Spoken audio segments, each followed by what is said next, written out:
feeling of entering a bright but unknown world. When we first arrived in Texas, coming off the plane to the Refugee Processing Center in Houston, I held onto my older sister Sodi's hand so tightly that she pinched my arm to make me stop. I tapped my feet on the asphalt, amazed by the springiness of the black, tarry ground beneath my sandals. And Ma told me to stop behaving like a monkey. I was embarrassing her. If I misbehaved, she said, the Americans might send us back. After that, I walked very carefully, stepping in Sodi's shadow all the way across the tarmac. Such a long time ago. Before I left, I'd written a letter to Uncle telling him I was coming to see him in California. After I bought my bus ticket, I called his donut shop from the phone in the hallway of my dorm. Some woman had answered, and I told her to give my uncle a message. His niece was coming to visit for winter break. Be sure to tell my uncle when I'm arriving, I'd said. But Uncle hadn't called me back, and I left without knowing if he'd be happy to see me, or if he'd even meet me at the station. Stepping from the sunlight into the shadowy interior of the bus terminal, I found myself straining to see as I scanned the empty rows of orange plastic seats, the straggling line at the newsstand, the families gathered in awkward clumps beneath a giant green plastic Christmas wreath and a drooping Happy Holidays banner. A few children carrying metallic helium balloons chased each other, whooping and shrieking as they wove their way around the arriving passengers. A young blonde woman squealed and threw her arms around the thick neck of a soldier in camouflage. Then I noticed the older Asian man standing by the wall under the giant sign with the bus schedules marked in block letters. He was staring anxiously at the passengers filing into the station. I recognized Uncle immediately, although it had been almost 8 years since we'd last seen each other. He didn't look as old as I remembered, even though he had to be in his late 50s by now. He still had the prominent cheekbones, the burnished coppery skin, and the thinning hair, but it filled out. He wasn't half as skinny as he used to be. He stood straight, shoulders back, holding himself with the posture that had been drilled into him by the nuns in his Catholic lycée in Phnom Penh before the war. He was the only Cambodian man in the station. Uncle was staring past me at the line of people emerging through the door. I walked right up to him. Uncle, I said politely, it's me, Mia. He startled and stared. I wondered if it was my hair. I tried streaking it blue in the dorm earlier in the semester, but the home kit hadn't quite worked out. Or if it was that he didn't recognize me, because I would no longer look like my 12-year-old self. You've grown so much, he said after a pause. Ma always said I ate like a boy. Uncle nodded and turned away quickly, as though he couldn't bear to look at me. I parked out front. Follow me. He didn't even ask me why I'd come, I knew. Whether that was a good or a bad sign, I did not know.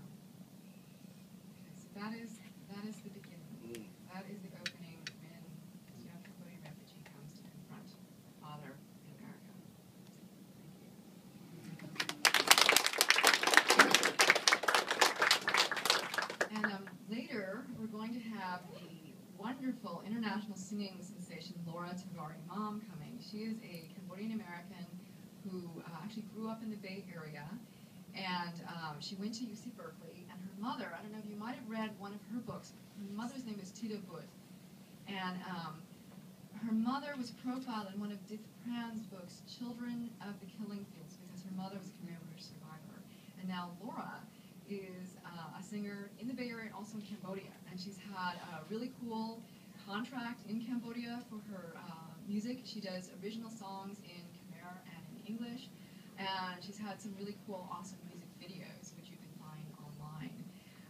But she is coming, and I just got a text from her. She is on her way from San Jose. She said she would be here like any minute now, but I don't see her yet. But she'll be doing a 20-minute set, probably starting at 6. So until then, let's do a Q&A. And see if you have any questions about anything you want. The writing process, this book, the research. Otherwise, I will just keep talking about the writing process because I can.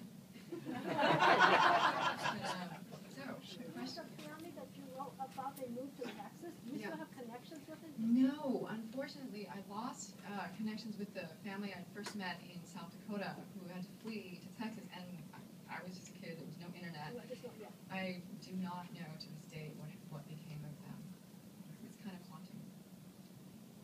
How did the challenges and joys of writing this book differ from the book that started this character? Oh, how did this process differ? It differed in that I didn't have a contract for the first one. And this one, after Dragon Chica came out, Dr. Scott Langford's class at Foothill College read it, and I visited with them, and they demanded a sequel. They said, because they didn't like it ending with the girl discovering that her uncle was really her father, and they said, no, this cannot end. And so because of that, my publisher, because I had written about this on the blog, and they're lovely questions, said, yeah, where's the sequel? I said, sequel? And so because of that, they wanted a sequel, so I said, okay, I'll do it. I will do it. But I hadn't planned it, so it was like running on a treadmill and writing at the same time.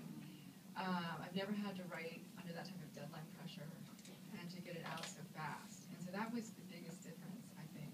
And then but the cool thing that I really liked was I did really direct research.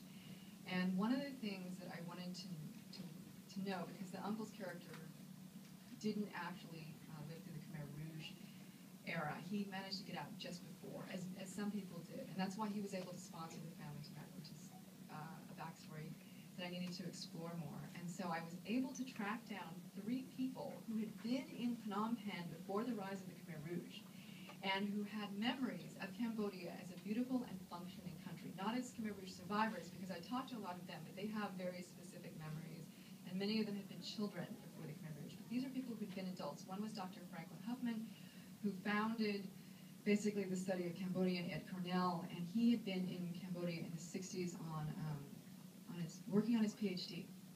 And then 2 other people who have Bay Area roots. One is Dr. Stanton Ju, who is a UC Berkeley grad, and he was the first Chinese American recruited by the U.S. Foreign Service.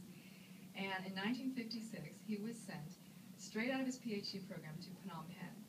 And I also interviewed his wife, Florence Ju, who was born here in San Francisco in Chinatown, and she taught in Phnom Penh in the 50s. And so I was able to interview them and ask them about Cambodian society, because at that point, because they said they had no intimation that there would be anything like the Khmer Rouge rising. I mean, yes, in the 50s there was a group known as the Communist Party of Cambodia, but they were not powerful, and really their rise to power came, unfortunately, as a result of the American bombing campaign under Nixon. Has anyone here heard of the secret bombing of Cambodia?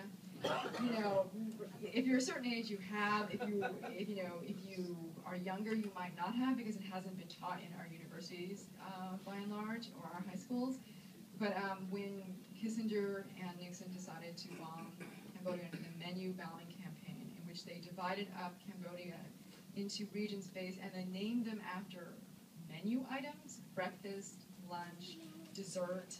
Yes, and then they would carpet bomb these areas as a way to keep the communists from coming into the country. But what it did is it just economically devastated Cambodia. It destroyed large swaths of rice-growing territory. And I talked to actually Dr.